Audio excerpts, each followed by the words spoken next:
ஆன்மீக நண்பர்கள் அனைவருக்கும் அன்பு கலந்த வணக்கங்கள்.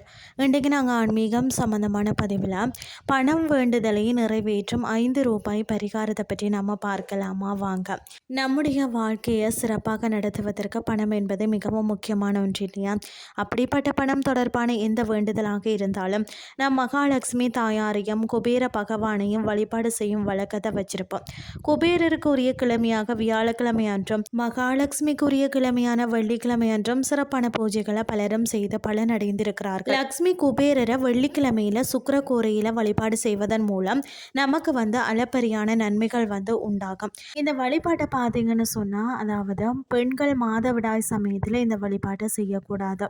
இந்த வழிபாட்டை வீடு பூஜை அறையில தான் செய்ய வேண்டும் என்றெல்லாம் இல்லை. வீட்டில் இருக்கக்கூடிய எந்த இடத்துல வேண்டுமானாலும் செய்யலாம். வடக்கு, அதாவது வடகிழக்கு அல்லது கிழக்கு, இந்த 3 திசைகளை ஏதாவது ஒரு திசையை பார்த்து அமர்ந்து கொள்ளுங்கள். அமரும் பொழுது தரையில் அமராமல் விரிப்பை விரிச்சிட்டு அமரணும். இயன்றவர்கள் பூஜை அறையில் மகாலட்சுமி தாயாருக்கு முன்பாக ஒரு நெய் தீபத்தை ஏற்றி வச்சு மகாலட்சுமி தாயாருக்கு நெய்வேத்தியமாக 5 நெல்லிக்கனிகளை வச்சுட்டு இந்த மந்திரத்தை நீங்கள் சொன்னீங்கன்னா இரட்டிப்பு பலன் உங்களுக்கு கிடைக்கும். உங்களுடைய வலது கையில் பார்த்தீங்கன்னா 2 5 ரூபாய் நாணயங்களை வச்சுக்கொள்ளுங்கள். முதல்ல மகாலட்சுமி தாயாரை மனதார நினைச்சு கொள்ளுங்கள். பிறகு குபேர பகவானையும் சுக்கிர பகவானையும் மனதார நினைச்சிட்டு உங்கள் வாழ்க்கையில் இருக்கக்கூடிய அனைத்து விதமான பண தேவைகளும் பூர்த்தியடையணும் அப்படின்னு சொல்லி வேண்டிக் கொண்டு நான் சொல்லக்கூடிய இந்த மந்திரத்தை நீங்கள் ஆரம்பிக்கணும். இந்த மந்திரத்தை 15 நிமிடம் தொடர்ச்சியாக மனதை நீங்கள் ஒருநிலைப்படுத்திட்டு சொல்லணும்.